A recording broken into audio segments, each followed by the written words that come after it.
I am again thankful to all news media outlets for letting me use their contents. I greatly appreciate that. I am available 24/7 if they need any assistance. Now go to the headlines. Hi and very warm welcome at Amir Shackle 5858. I am Amir Shackle. Following news headlines have been reported by world major English news channels and news agencies. So please watch it. Breaking news as we come on the air. Deadly storm sweeping across the U.S. Multiple tornadoes on the ground. The major U.S. strike in Yemen, the first of its kind under President Trump. And the porch roof collapse, injuring more than a dozen people. First, the massive tornado outbreak, the death toll rising. Oh, my God. Watches and warnings at this hour. The National Weather Service calling it a particularly dangerous situation. More than 30 reported tornadoes in multiple states. Hundreds of homes damaged or destroyed by wildfires in Oklahoma. The system now moving from the Midwest to the Deep South, then the Northeast tomorrow. 60 million Americans in the path. We have team coverage tonight. Ginger Z in the storm zone. Also breaking tonight, President Trump ordering major U.S. airstrikes on Houthi targets in Yemen. U.S. fighter jets launching from the USS Harry S. Truman in the Red Sea. 24 hours after Congress averted a government shutdown, President Trump signing the funding bill to keep the government running another 6 months. The president now placing another wide range of agencies on the chopping block, and the growing divide among Democrats on how to push back against Trump's agenda. The war in Ukraine amid the U.S. push for a ceasefire, Russia claiming it has surrounded Ukrainian forces and recaptured territory in the Kursk region. President Zelensky saying that's not true. President Trump's trade wars, soaring tariffs, inflation, and the high cost of groceries, all taking a toll on American families, how millions are now cutting back on spending. Tonight's surveillance video showing two suspects accused of stealing dozens of weapons from a storage unit, the urgent manhunt now. The scare during a St. Patrick's Day celebration, more than a dozen people hurt when a porch roof collapses, falling onto the street.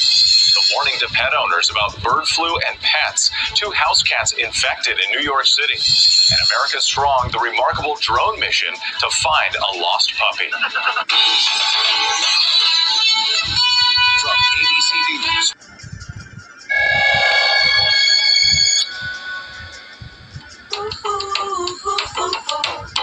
The most overrated. Ooh, this is gonna be controversial.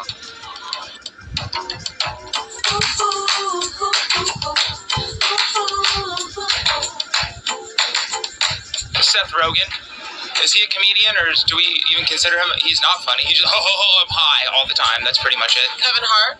There are a lot of other talented up-and-coming comedians, and he's just been in the game for a little too long. I think Barstool Sports is getting way overrated. It used to be a fun comedy thing, like their Snapchat highlights, but now it's like full blast, and they get involved in a lot of pop culture type beat, and it's kind of losing the funny. I mean this in the nicest way possible.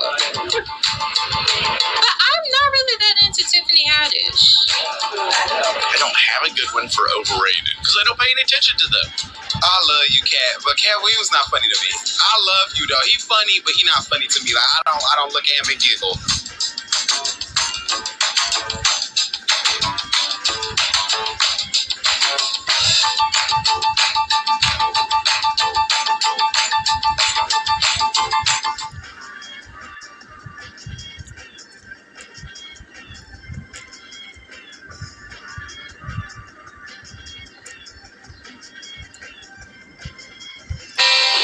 Good evening. Hope you're having a great Saturday night. Welcome back to My View.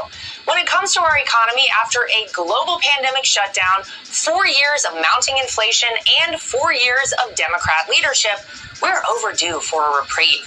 But shaking up the status quo in order to finally put American taxpayers first isn't easy.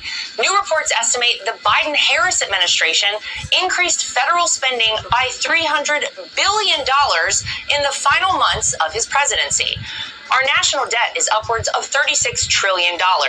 Interest rates remain high, and an extension for the president's critical tax cuts remain in limbo.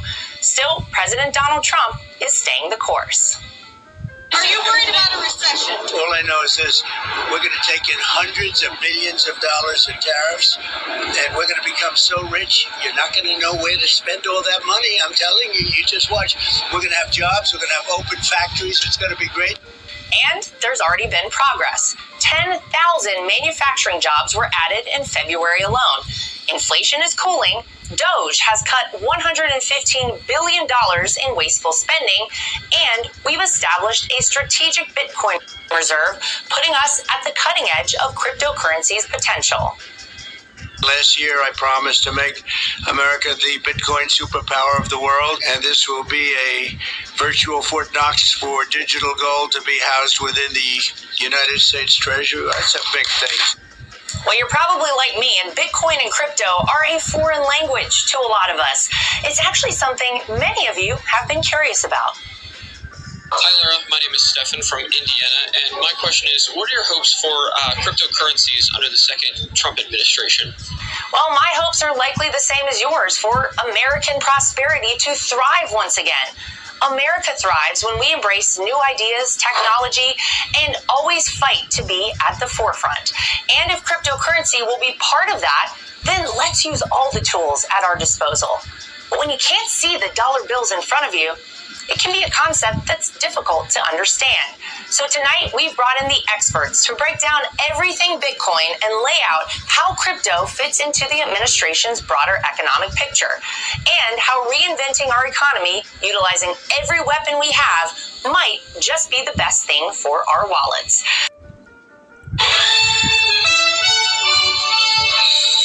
Tonight, monster storms on the move, going from bad to worse. That's a tornado. The weather, severe, dangerous, and deadly. Tornadoes shredding several states. I thought that we were going to die. Missouri, hardest hit. The new threat intensifying right now. A large swath of the South on alert. I'm Jason Allen in Villa Ridge, Missouri. Families here ran for their basements, and then they came back up to find this. And the storms that did this are pushing across the country. Also tonight, Trump's transition, dividing Democrats and whipsaw Wall Street. Tariff chaos and a shutdown averted. I'm Willie James, Inman, traveling with the president in West Palm Beach, Florida. New attacks in Ukraine, allies rallying, pushing for peace. I'm Holly Williams in Kyiv. Vladimir Putin says he supports a 30-day ceasefire in principle, but many here in Ukraine are skeptical. Taking aim, President Trump orders U.S. military strikes against militants in Yemen, with Iran in his sights. Plus, a SpaceX rocket gets 2 astronauts closer to home. And later, a comeback story for a scorned bird. CBS's Itai Hod in Oakland shows why pigeons are having a moment. They're so adorable. It's definitely not what I was expecting. This is the CBS Weekend News from New York.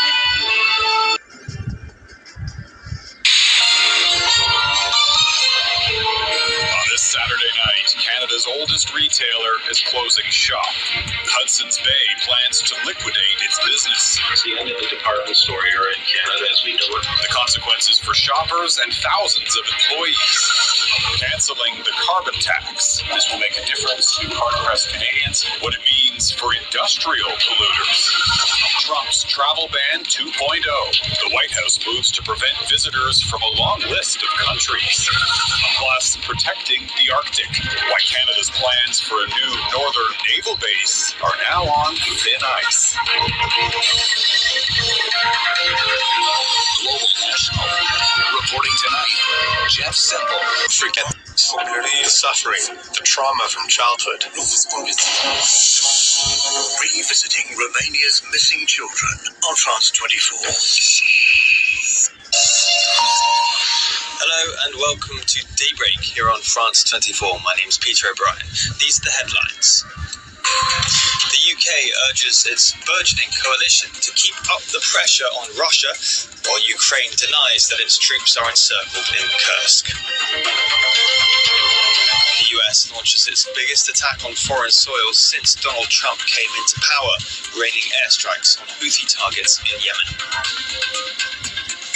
there are fireworks over Paris as France wins the Six Nations, dispatching a tough Scotland side to beat England to the title.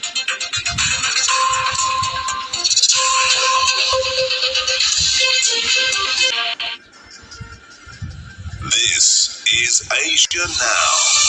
It's 12 p.m. in Singapore and Hong Kong, 9:30 in New Delhi, and 11 o'clock in Jakarta. I'm Grace Shin, and at this hour, a heat wave drips Australia's New South Wales, raising the risk of bushfires.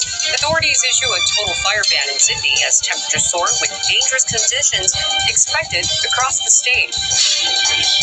Massive rallies erupt in Seoul as South Korea waits the Constitutional Court's decision on President Yoon Suk-yeol's impeachment. The verdict is expected soon, with extra security in place to manage tensions. British Prime Minister Keir Starmer drumming up support for Ukraine, urging stronger action against Russia and pushing for a united front to pressure Moscow into peace talks.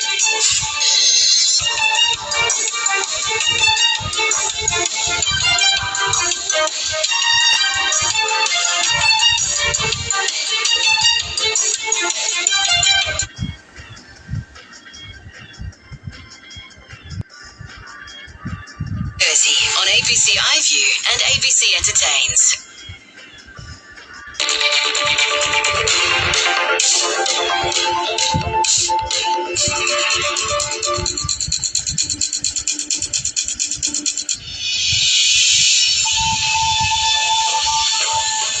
A search underway for a man who fell into the Brisbane River and failed to resurface this morning.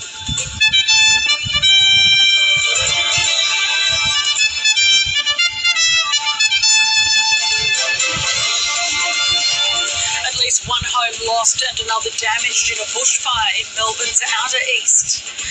The Prime Minister repeats his offer to consider sending peacekeeping troops to Ukraine following an overnight meeting with world leaders. It would be a small contribution if we chose to do so. And McLaren has locked away the top two spots on the grid for this afternoon's Australian Formula One Grand Prix in Melbourne.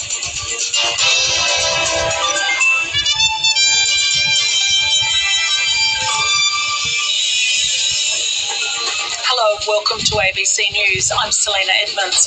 Queensland police are searching for a man in his 20s after he fell into the Brisbane.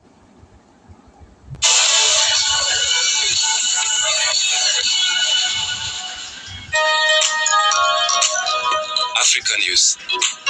The news.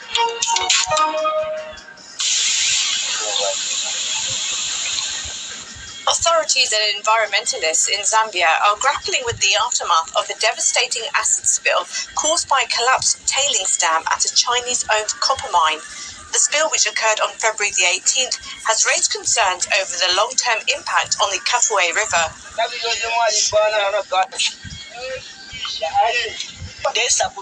When I went to the fish pond, I found that the lime had flowed through the pond and all the fish had been swept away. I just stood in agony, wondering what I would do about the money I spent on the project. I stood there watching because there was nothing else I could do. The effects of the spill are expected to last for years. Locals in the Somali capital of Mogadishu have rejected a proposal to resettle Palestinians from Gaza in Somalia.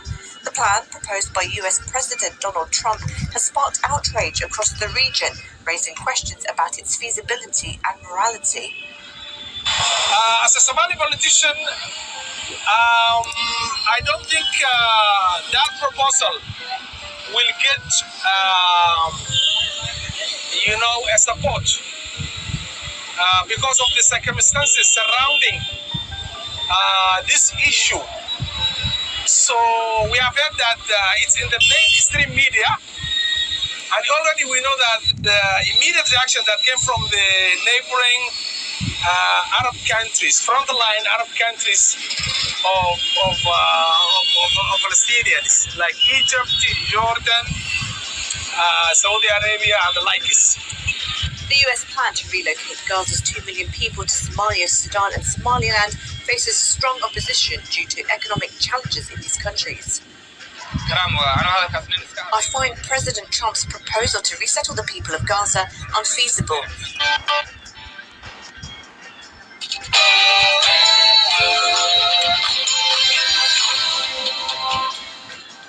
Good morning, it's time to clear up the clutter. That's what the Health Secretary, Wes Streeting, has warned he's going to do to save our ailing National Health Service. He's insisting there's no time to waste on slimming down the bloated NHS, but is it all a means to warding off the threat of reform? And that's as another breakthrough poll shows more than a third of the electorate, the total electorate, are likely to consider voting for Nigel Farage's party. The Prime Minister meets the coalition of the willing, well, through Zoom, that is. President Zelensky, who's with us this morning, has shown once again that Ukraine is the party of peace. Putin is the one trying to delay.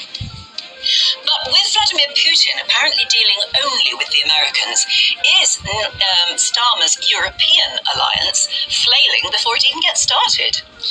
Northern Ireland's educational overhaul. Dougie Beattie finds out how schools could be set to teach music and sport over maths and science. We can support them in music, develop that talent, particularly in working class communities where maybe they don't get the same support from home, and it's only in school that they'll get this opportunity to pick up an instrument and see if there's talent there. From the Queen here. The Queen stole everything from all of us. We're gonna need your help. It's time to restore our kingdom. Well, as I was saying, it's the biggest movie flop in recent memory. Disney's £200 million Snow White remake is a disaster before it's even opened in the cinemas. We'll find out why. Good morning. It was a thrilling Six Nations finale, but even a record victory for England over Wales wasn't enough to stop France winning the crown. We'll look ahead, meanwhile, to the Carabao Cup final at Wembley, and we'll be across Lewis Hamilton's progress with Ferrari at the Australian Grand Prix. Good morning. The sunshine for most of us yesterday. Will that continue today? Find out all the details with me a little later. Just gone 6 o'clock. I'm Stephen Dixon. And I'm Anne Diamond, and this is GB News Breakfast.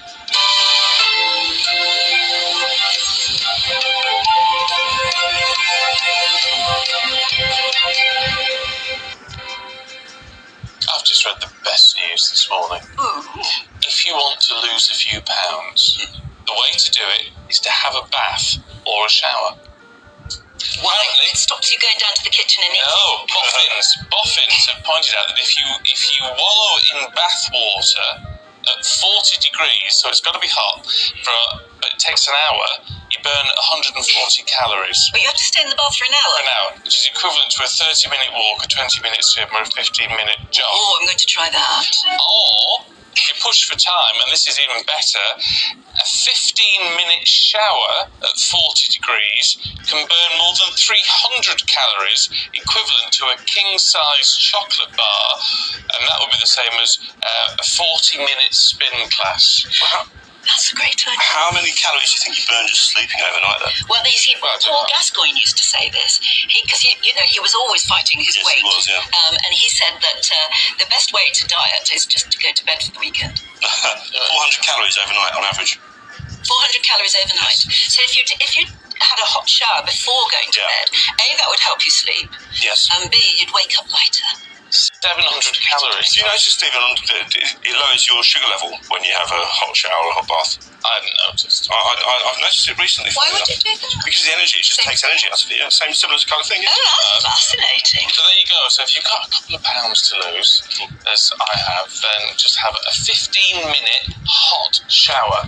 I like the sound of that. There you go. Yeah, I think that's good. Something else I was reading today in the papers is that Judi Dench, apparently it's a programme she made some time ago, and it's on the iPlayer now. She has a passion for trees. She absolutely loves trees. And apparently her garden is so large, it says here, that it takes up most of Surrey.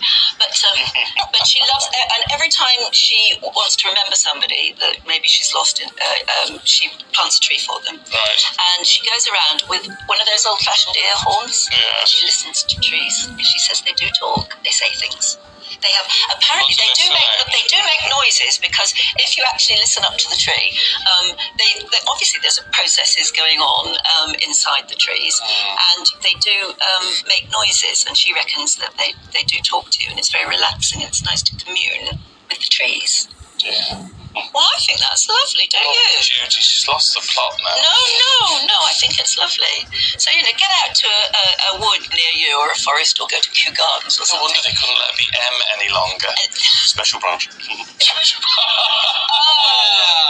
Very nice. Beat that one. Okay. So I talk to plants, but I don't know if I want to listen to a tree.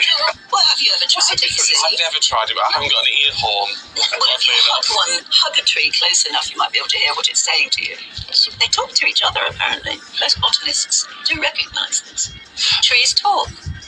Oh dear. I bet they've got a lot to say, because they've been around a long time. It's like Day of the Triffids, isn't it? Day of the Triffids. Did you know olive trees have been around for a long time? But they can live for like 4,000 years. If you go to the Garden of Gethsemane in Jerusalem, there are trees that are olive trees that are at least 2,000 years old. Now that makes you think, who walked amongst them?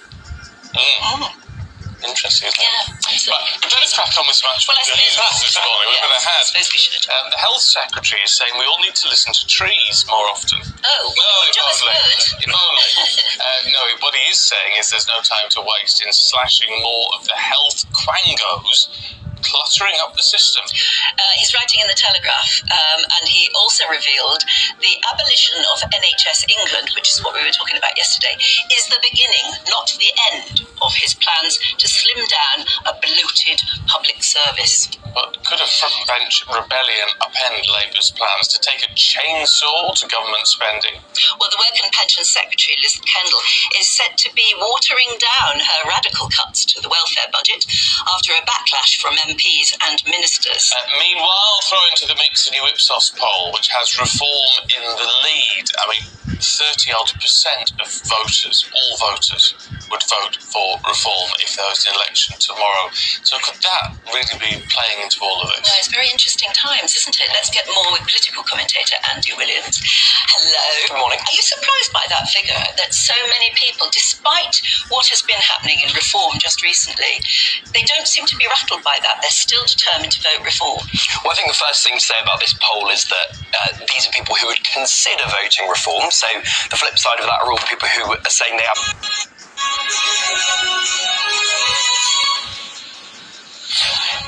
Hello, a very good morning. It's 6 o'clock. Coming up on the show today, one step closer to Earth for two stranded NASA astronauts.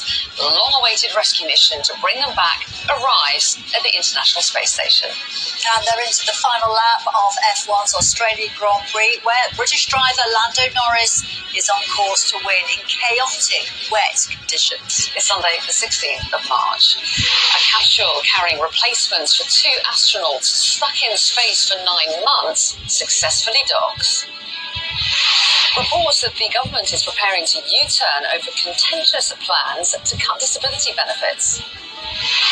Oh my God!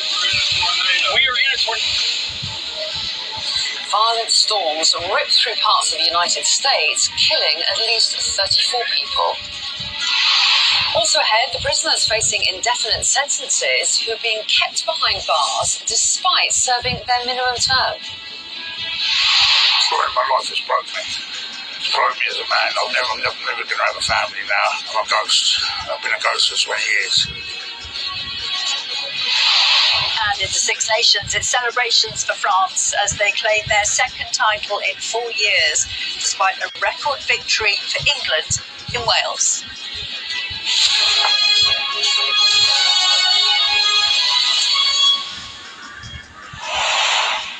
Hello, very good morning. Thanks for joining us here on The Break.